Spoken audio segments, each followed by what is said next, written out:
Without knowing how to do meditation, ధ్యానం ఏ విధంగా చేయాలో తెలియకుండానే ఏం జరిగింది? సమాధిలోకి పోవడం జరిగింది, పరమాత్మను దర్శించడం జరిగింది. మరి ఇది ఎలా సాధ్యమైంది అని అంటే, కుండలిని శక్తి ఎప్పుడైతే జాగృతమవుతుందో, నీకు ధ్యానం తెలుసా, ధ్యానం తెలియదా, నువ్వు ఏ జపం చేస్తున్నావు, ఏ దైవాన్ని పట్టుకున్నావు, ఇవన్నీ సంబంధం లేదు. ఎప్పుడు కుండలిని శక్తి జాగృతమవుతుందో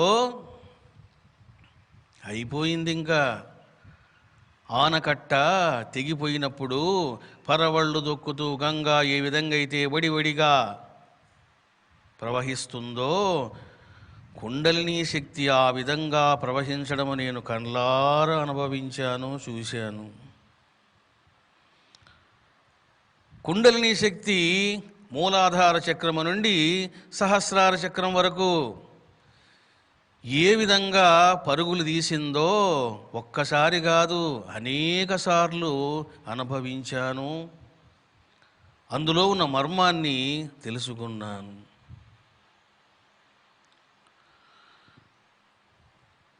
తొలిసారిగా నేను పరమాత్మ దర్శనం పొందినప్పుడు, అంటే ఫస్ట్ ఇన్సిడెంట్లోన ఫస్ట్ ఎక్స్పీరియన్స్ ఆఫ్ సమాధి, నిర్వికల్ప సమాధి కలిగినప్పుడు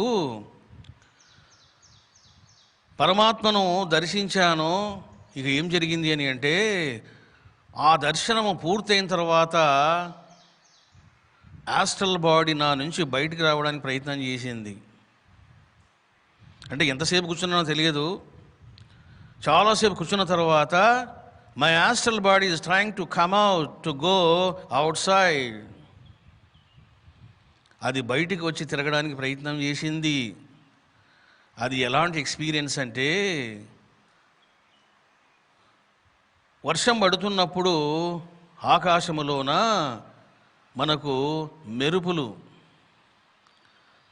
మెరుపులను మనం చూస్తాము. ఆ విధంగా గోల్డ్ కలర్లోన సంథింగ్ ఏదో నా యొక్క దేహం నుంచి బయటికి రావడానికి ప్రయత్నం జరిగింది. జరిగిన దౌర్భాగ్యం ఏమిటిది అంటే, ఆ క్షణములో కొంత నాకు భయము కూడా కలిగింది. ఎందుకంటే ప్రాణము పోయినప్పుడు జీవుడు బయటకు వస్తాడు. ఆ జీవుడు ఎలా బయటికి వస్తాడో ఇప్పుడు బతికుండగానే అర్థమవుతా ఉన్నది. పైగా ఫస్ట్ టైము, గతంలో అలాంటి అనుభవం పుస్తకాల్లో చదవలేదు, ఎవరి అనుభవాల్లో వినలేదు. మరి ఎలా ఉంటుంది? భయంగానే ఉంటుంది. అంటే అంత భయపడలేదు, కానీ కొంత భయము కలగడం జరిగింది. ఎప్పుడిది? సమాధిలో ఉన్నప్పుడు కాదు, కొన్ని గంటలు సమాధిలో ఉండి సమాధి నుంచి బయటికి వచ్చిన తర్వాత ఆస్ట్రల్ బాడీ బయటికి పోవాలని ప్రయత్నం చేస్తుంది. ఆ క్షణములో నేను కళ్ళు తెరిచాను. ఎప్పుడైతే కళ్ళు తెరిచానో,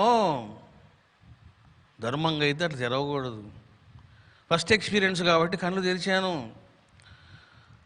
ఫ్లైట్లోన ఒక 2000-3000 అడుగులు పైకి వెళ్ళి అక్కడి నుంచి దూకితే, మనిషి దూకినప్పుడు ఎలాగ వచ్చి పడతాడో ఆ విధంగా కుండలిని శక్తి అలాగా వచ్చి వచ్చి వచ్చి వచ్చి వచ్చి మళ్ళీ సాధారణ స్థితికి రావడం జరిగింది.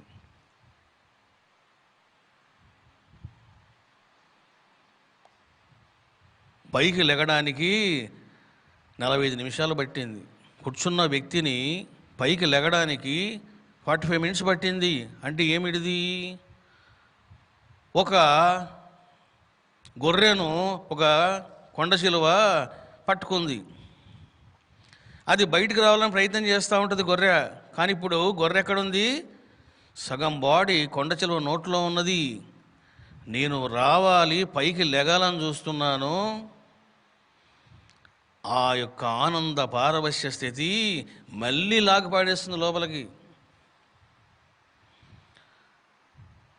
45 మినిట్స్ తర్వాత లేచి నడుస్తూ ఉంటే, ఏమిటిదా నడక I'm walking in the sky not on the earth. నేను భూమి మీద నడవడం లేదు, ఆకాశంలో నడుస్తున్నాను. కాసేపు నాకే డౌట్ వచ్చింది, ఎక్కడున్నాయి నా కాళ్ళు, ఏమిటి ఫీలింగు, కొత్త అనుభవము అని తెలియడము జరిగింది. అంటే ఆత్మసాక్షాత్కారం కలిగినప్పుడు మనిషి వెంటనే నడిచినప్పుడు ఏం జరుగుతుంది, సమాధి నుండి బయటికి వచ్చిన తర్వాత యాస్ట్రల్ బాడీ ఏ విధంగా బిహేవ్ చేస్తుంది, ఆ ఆనంద పారవశ్యం ఏ విధంగా మనిషిని మళ్ళీ లోపలికి లాగుతుంది అనే విషయాలు ఎక్కడ మీకు దొరకవు. ఇవన్నీ కూడా మీరు వినాలి అని బాబా అనుకున్నారేమో, శివుడు భావించాడేమో, అమ్మవారు సంకల్పం చేసిందేమో, నన్ను నిమిత్తంగా చేసుకొని ఈ రహస్యాలన్నీ మీరు వింటూ ఉన్నారు.